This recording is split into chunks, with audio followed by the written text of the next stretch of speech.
are very cautionary, Honorable Speaker, that we do not jeopardize the ongoing investigations in whatever we say, and I'm therefore restricted as to the other information that he has confided in me as to what they are doing. But just to give the people of Kenya the highest assurances that whatever data had been collected has now been secured and is in the hands of the investigative agencies. Lastly, Honorable Speaker, to appeal to Kenyans, the Office of the Data Commissioner cautioned Kenyans as to the activities of this company. But as I said yesterday, Honorable Speaker, Kenyans are too eager to collect money from any person for whatever reason. And just to caution Kenyans not to rush to getting money from sources that they do not know, even people who are engaged in terrorist activities. And Honorable Speaker, is indeed true. If you speak to people from the north, they will give you harrowing stories of young people, taxi drivers, people who do courier work who have been used and enticed using money. And at times not a lot of money, 5,000, 10,000 shillings, and they end up being entangled in terrorist cell activities, and they get arrested and they end up suffering as terrorists, yet they were probably just enticed with small money. So maybe just to use this opportunity to ask Kenyans to be cautious whenever they get people offering them money, and in the words of the Honorable Mary Emase, that there is no free lunch, there is no free money. Don't exchange anything that is not out of a productive economic activity for cash. It may be detrimental to your well-being in future. With that, Honorable Speaker, the CS, as I indicated, have indicated they are ready anytime to update the House, and I believe through the relevant committees, that of Interior and ICT, they should be able to update the House on the outcome of the investigations. Thank you, Honorable Speaker. Thank you, Majority Leader. I'll expect you to give us a progress report before the close of next week. Yes, Honorable Milemba.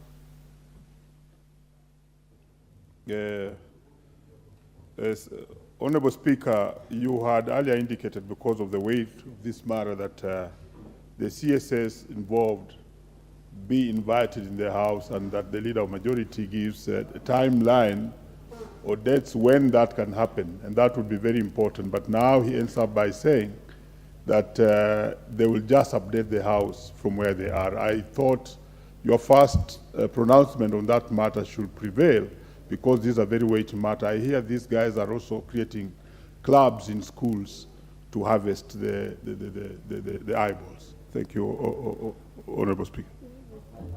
Yeah, Iris, yeah. Yes, Irene Mayaka. On the same matter. Thank you, Honorable Speaker. Honorable Speaker, I'd just like to inform the Leader of Majority that we do not have a committee in this House called the Committee of ICT. It is the Committee of Communication, Information, and Innovation. ICT is just a component of that committee. Thank you. Honorable Ichungwa. Honorable Speaker, I stand well informed by the Honorable Irene Mayaka, but Irene Mayaka must understand that being an old member of this House, when we had the Committee of ICT, I am still in that old regime. Now it is a committee, the CII committee. And Honorable Speaker, I've heard what the Honorable Omboko is saying. Probably one of the things we should be telling Kenyans, maybe with artificial intelligence, you never know. Maybe these people could at one point switch off their eyes, and you have to pay to see. Kenyans must be cautious. So we must caution Kenyans with the technology around the world today, Honorable Speaker. You never know. Maybe at one point, your eyes will be switched off from somewhere, and you have to pay to see or pay to read. And you never know, Honorable Speaker. So let's just caution Kenyans wherever we are, even our school children, as Mwalimu Honorable Mboko says. We need to also sensitize our school children. It's unfortunate, Honorable Speaker, that someone said there are mothers who are queuing with their babies strapped on their backs, and you never know whether they were capitalizing on you harvest your own iris and that of the child, Honorable Speaker. Thank you. Honorable Majority Leader, in view of what you are saying and what the members have expressed, I direct you to bring the two ministers to the House on Wednesday at 3 o'clock. On Wednesday at 3 o'clock, and given the weight of the matter, the ministers that you had listed to come and answer questions, that is Minister for Trade and Minister for Defense, you'll shift them to the following week.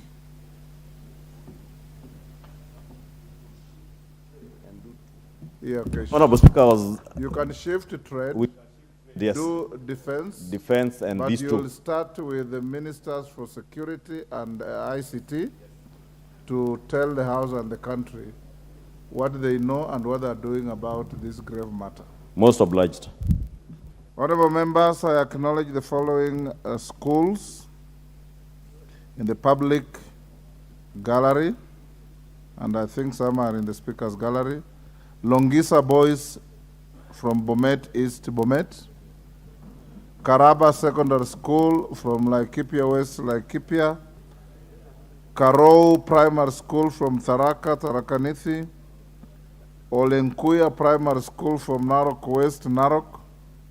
And Njin Ntunu Primary School from Githunguri, Kiambu. On your behalf and on my own behalf, I welcome the students and their teachers to the House of Parliament. Thank you. Next order. Order number 8, motion, inquiry into the maize flour subsidy program for the financial year 2022-2023.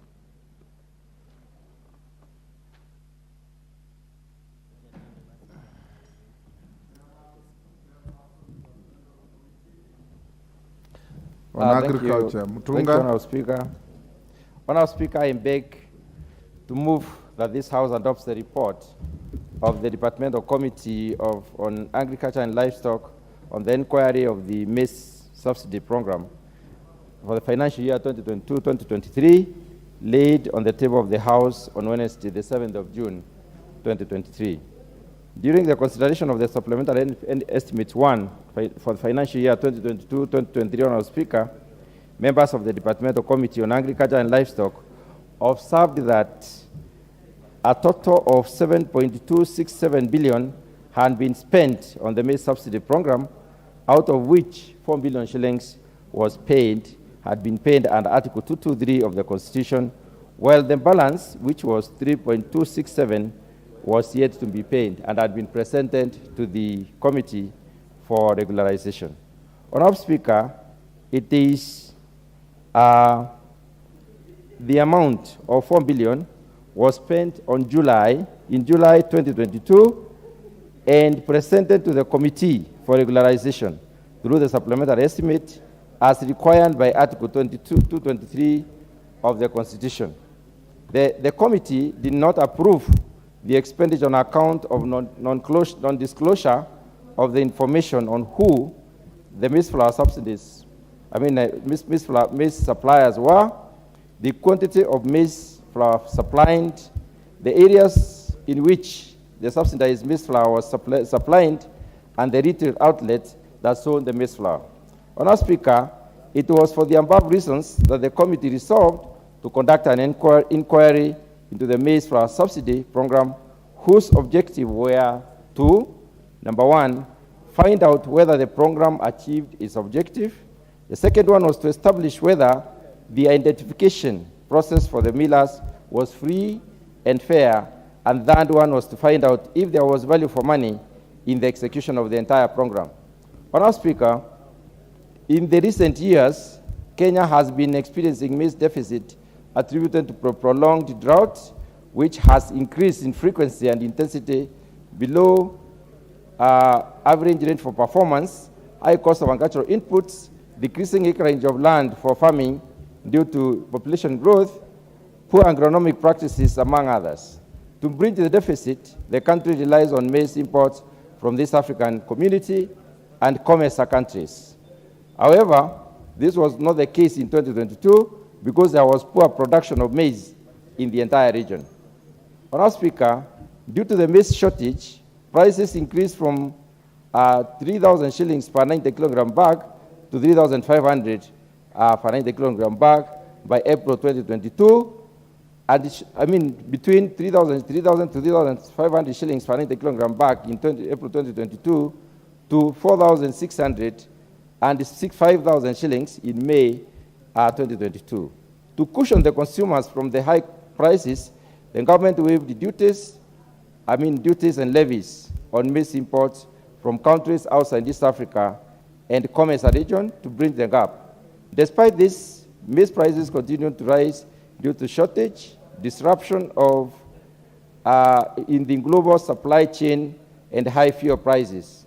A 2-kilogram packet of shifted maize flour, therefore, was retailing at about 190 shillings and 215 shillings that time.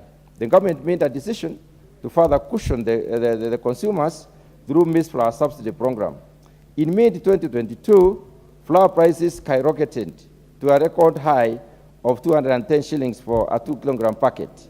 The government introduced a short-term maize flour subsidy program implemented between 21st of July and the 17th of August 2022. Under the program, the consumers were to purchase a 2-kilogram packet of shifted maize meal at 100 shillings instead of the prevailing 210 shillings in a move that was aimed at making the flour very affordable to most of the Kenyans. Honourable Speaker, in carrying out the inquiry, the committee held meetings with the Cereal Millers Association and the Green Mill Owners Association at the Ministry of Agriculture and Livestock Development. The committee also received written submissions on the program from the National Treasury and Economic Planning and the Office of the Attorney General. The committee observed as follows. From the meetings and submissions, the committee did observe that the program may not have achieved its intended objective of supplying shifted white maize flour to citizens in all parts of the country at a price of 100 shillings. Number one, the Cereal Millers Association submission, in their submission, the committee established that the millers manufactured the white shifted maize flour and supplied it to the wholesalers, who supplied it to the value chain. It was, however, not their responsibility. It was not the responsibility of the millers to find out who the maize flour was sold to, and if it got to the consumers, and that and where it retailed at 100 shillings. On the other hand, the Grain Owners Association has stated that most of their members are small-scale millers that operated in estates and areas close to their residential houses. Due to this, the flour was bought by neighbors and families. Most of it, therefore, was not distributed through the value chains.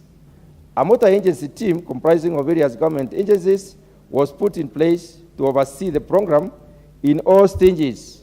However, the team did not provide a report on the areas of coverage of the subsidized maize flour. Shifted maize meal under the program was not stamped subsidy, and this may have reduced the success rate of the program because the flour could have been hoarded by unscrupulous value chain players and sold at higher profit at the end of the program. The second issue that was of concern is whether the process of identification of the millers was free and fair. The committee established that the process was free and fair because of the following. Number one, the Cereal Millers Association and the Green Millers Green Mill Owners Association and the Ministry of Agriculture and Livestock Development informed the committee that the program was open to all millers that are members of the two associations that were willing to participate in this program. Contracts were signed between the millers and the Ministry of Agriculture, Livestock, Fisheries and Cooperatives then. The second issue that we established was that the Grain Mill Owners Association informed the committee that the members of his association signed the contract for supply of shift and maize flour, and thereafter their counterparts in the Grain Mill Owners Association. Scrutiny of the contracts, however, shown that the millers from both associations began signing the contracts on 20th of July, and they signed the same contract. On the other hand, the contract submitted by the ministry in their presentation was different from the contract signed by the millers. We established that the contract submitted by the ministry was similar to the one presented to the committee by the Grain Mill Owners Association, while the contract that was signed by the millers was similar to the one presented to the committee by the Office of the Attorney General and the Cereal Millers Association. So we had two contracts. On the land issue, the presentations made by the Grain Mill Owners Association was genuine and had no underlying issues, hence the value for money. The presentation made by the Cereal Millers Association had a number of underlying issues, and therefore no value for money on their part due to the following reasons. One of the reasons is that the figures of the maize supplied to the program provided by the Ministry of Agriculture, Livestock and Livestock Development and the Cereal Millers Association and the Grain Mill Owners Association were all different. From the ministry, the records show that 3.5 billion was paid to the maize millers under Article 223 of the Constitution for the program. In the meetings, the Cereal Millers Association submitted that they had received or they had been paid 1,905,845,377.07, while the Grain Mill Owners Association stated that they were paid 841,784,292.89, which makes a total of 2.747627,669.96 and not 3.5 billion as stated. On the 4 billion that was paid to the maize millers, 500 million was paid to CMA or the members of the CMA to cater for the interest accrued from the debt owed to the millers for the maize flour subsidy program of the financial year 2017-2018. They had refused to sign the contract for this particular program because they had not been paid the interest accrued to the debts. Neither the ministry nor CMA provided a proper explanation on how the money was distributed to the millers. Despite the undertaking to submit documentation on the same, none has been received by the committee as at the point of writing the report. The amount of money owed to Cereal Millers Association submitted to the committee was different from the amount of money that they were demanding from the ministry. The ministry, from the ministry to pay, as seen from the letters that were attached to their presentations.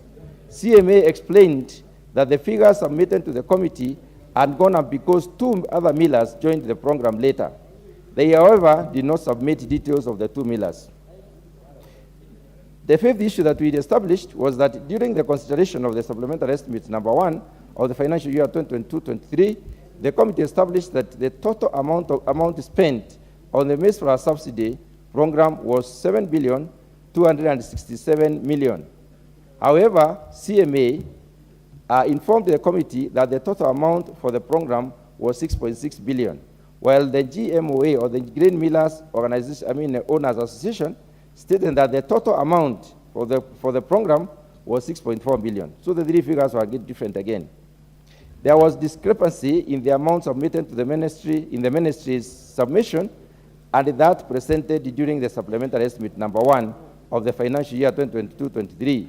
The ministry explained that the figures amounting to 3.267 billion submitted to the during the supplementary estimates had been arrived at before reconciliations were done. The figures were mainly because of repeated invoices. Therefore, the new figure is 3.025 billion, which is outstanding. As such, there were a number of issues that need to be interrogated on the part of the Cereal Millers Association, like the details of the millers that were paid 500 million on the account of interest accrued on the maize flour subsidy for the financial year 2017-2018, and how the money was paid to them. The second issue is the total amount of money owed to the CMA, which was also staggering. Which was changing. And then the third issue is the members of the CMA that supplying the maize flour to the subsidy program. The committee will conduct further investigations to table a report with recommendations on the way forward in view of those issues. So the committee therefore makes the following recommendations, Honourable Speaker. From the above observation, the committee does recommend that an amount of about 500 million owed to the members of the Grain Mill Owners Association should be factored in the budgetary estimates for the financial year 2023-2024 and paid because their computations were clear, the membership of the associations that participated in the program were static, and they did not participate in the maize flour subsidy of 2017-2018, which are the issues. The other issue is that, the other conclusion is that a total amount of 841,784,292.89 that was paid to GMOA, or the Grain Mill Owners Association, under the Article 223 of the Constitution be regularized because the committee established that there was value for money on the association's part. And the final issue is that the Ministry of Agriculture and Livestock Development should come up with a policy on how to engage in future subsidy programs within 3 months of adoption of this report, and submit a copy of the same to the committee. Honourable Speaker, I would wish to acknowledge the following in view of their participation in this report. I would like to acknowledge the committee. We are grateful as a committee to the Speaker of the National Assembly and the clerk for the logistical and technical support accorded during our sittings. The committee further wishes to thank the Cereal Millers Association, the Grain Mill Owners Association, to limit the scope of the bill. Allow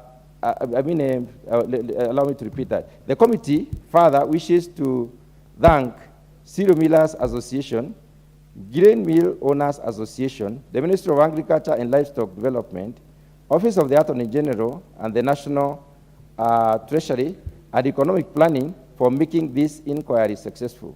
Finally, I wish to express my appreciation to the members of the committee and the committee secretariat who made useful contributions towards production and preparation of this report.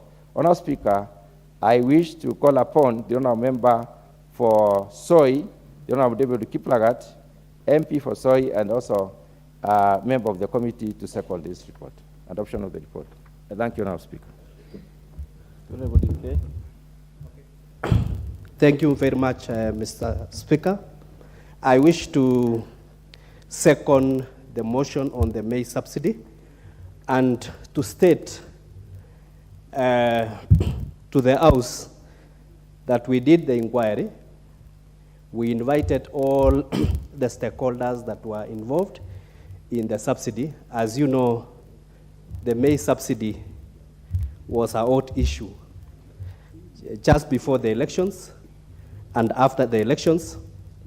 And this government is now focused on production subsidy rather than consumer subsidy. On the inquiry, we found out that there were a lot of challenges that actually will result in questioning whether there was value for money for this subsidy. But further inquiry revealed that the small millers who actually supplied maize, the maize flour, did not know the entire architecture, unlike the large-scale millers. So they were just brought in at the 11th hour, and actually they spent their money in supplying the maize for the subsidy. And looking at the current financial situations for the small millers, they are in dire situation in that they have taken bank loans because the government could not be able to pay them for a long time. That's why the committee came to a conclusion that the small-scale millers were very genuine, and they are currently suffering, and we urge this House to approve this report so that that segment of millers who are struggling like any other Kenyan can be paid to a tune of 500 million, the one that is still due to them, so that the ministry doesn't take more time to alleviate their suffering. So we call upon this House to look at the report, to debate the report, and come to the conclusion that the committee came to, that the small-scale millers need to be paid their dues. Now, looking at the big fish are the large-scale millers. They are the ones that sat with the big bosses. They designed the program, and they executed. And you can imagine the design of the program whereby you have the floor subsidy going for 100 shillings. That's a drop all the way from 200 and 230 then. But there is no label to indicate that this bag is from the maize subsidy. It doesn't have the GOK label. It doesn't have the subsidized label. And what we found out is that the brokers in between and the cartels that are all over in this country managed to benefit, and they might have used now that maize flour. They go and created artificial shortage. And I know most of the members, given that you are also interacting with the public, getting the maize flour then was not a very easy thing, because it disappeared in our shelves. Because these cartels, they were able to take the maize, they store them in their stores, and when the subsidy was stopped suddenly, what happened is now the maize flooded the market, but the millers could not be able to sell the maize because there were a lot of them at the stores of the cartels. So that is why we feel that there needs to be more investigation on what happened to this program, especially. What is out of order? I would advise that points of order, order members. Points of order nowadays are done through intervention, not through howling at your seat. Yeah. So if I say intervention here, I will be able to then know whether. Okay. May I proceed? Whether. May I proceed? Thank you, Mr. Speaker. Order. What I'm saying. Order. The Honorable Ruku, what is out of order? Mr. Speaker, this is a House of Records, and we were sworn in to oversight on the behalf of Kenyans. And this committee is extremely important committee. And if the member who is seconding, he has talked about cartels. Honorable Ruku, I want you to go Is he in order to talk about the cartels without mentioning the names, so that the people of the Republic of Kenya can be able to understand who are these cartels who have been causing trouble when it comes to the issues of unga. The issues of unga is an extremely pertinent issue, Mr. Speaker. It's an issue which we cannot. It's an issue, actually it's a security.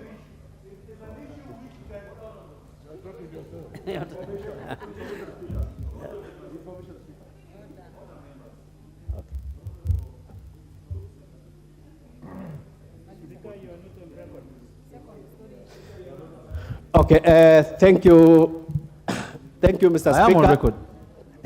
Thank you, Mr. Speaker, for coming to my rescue. I think, Honorable Rugu, unless you are not living in Kenya, you know we have cartels in this country, so we don't need to elaborate. But since I cannot substantiate on that, then maybe for the record, I withdraw that statement on the cartels, but kindly know that there are cartels in this country. So may I proceed? Okay, from our report, our report is very clear that for now, the small-scale millers, as we have stated, they were not in the design and the architecture of this program. They were brought in the 11th hour. They were just told to mill maize, and given that they were within our estates and living within the population, they milled the maize, and when they took their product outside, the population took them, and they were able to sell to those who are available within those precincts. But the design of the project of the maize subsidy was that the large-scale millers, there was a whole chain from the cereals, from the provincial administration, from the security apparatus. All those were supposed to guard that food chain to ensure that it reached the distributors, it reached the wholesalers, and also it reached the retailers.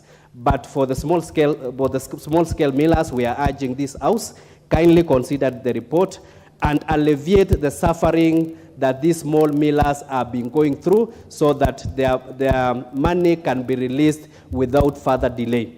As I finish, there is need for this House to look at Article 223 that the current Treasury are using to approve expenditures that are not within our budget.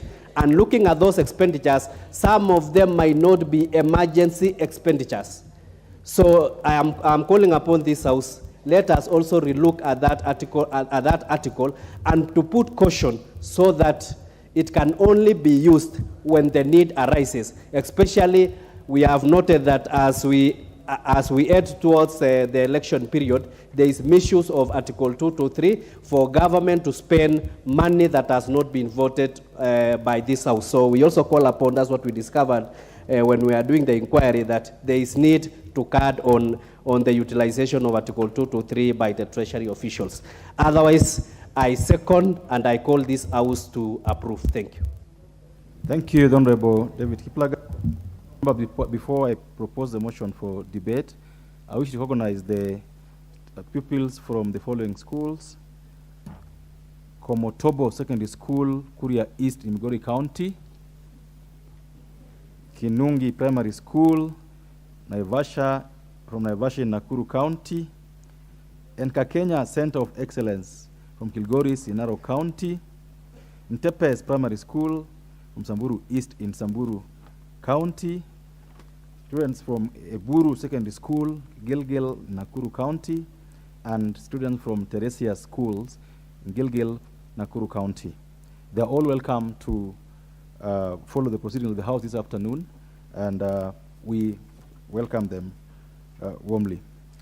Honorable members, I therefore proceed to propose the motion that this House adopt the report of the Departmental Committee on Agriculture and Livestock on its inquiry into the maize flour subsidy program for the financial year 2022-2023, laid on the table of the House on Wednesday, 7th June 2023.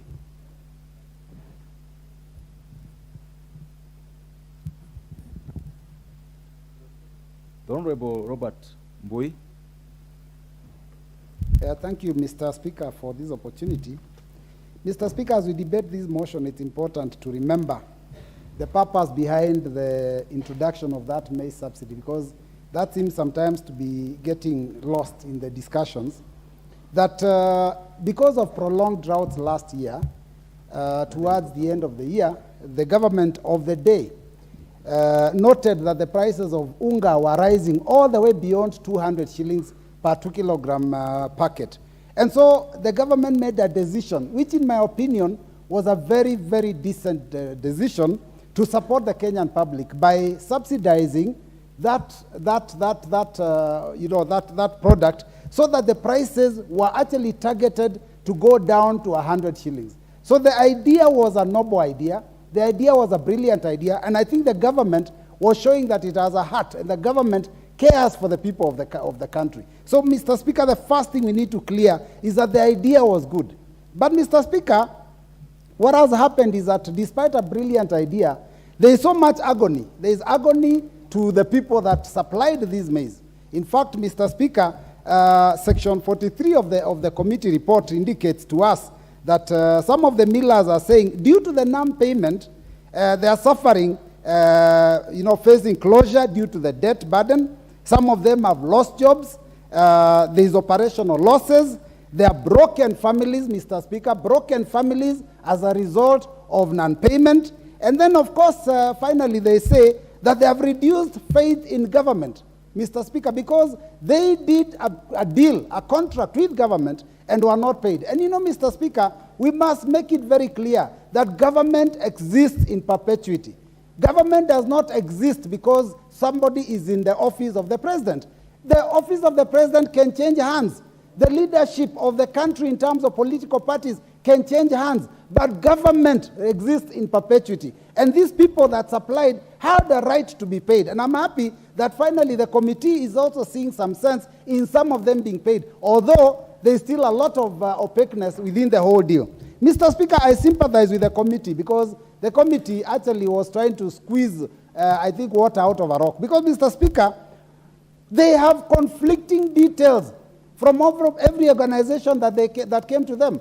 The Ministry of Agriculture, the Cereal Millers Association, the Grain Millers Grain Mill Owners Association, and all of them were giving different figures. And Mr. Speaker, that tells me that there is a problem. It makes me smell a rat in the whole of this deal. Because, Mr. Speaker, Article 10 of the Constitution is very clear about the issue on values and principles of good governance.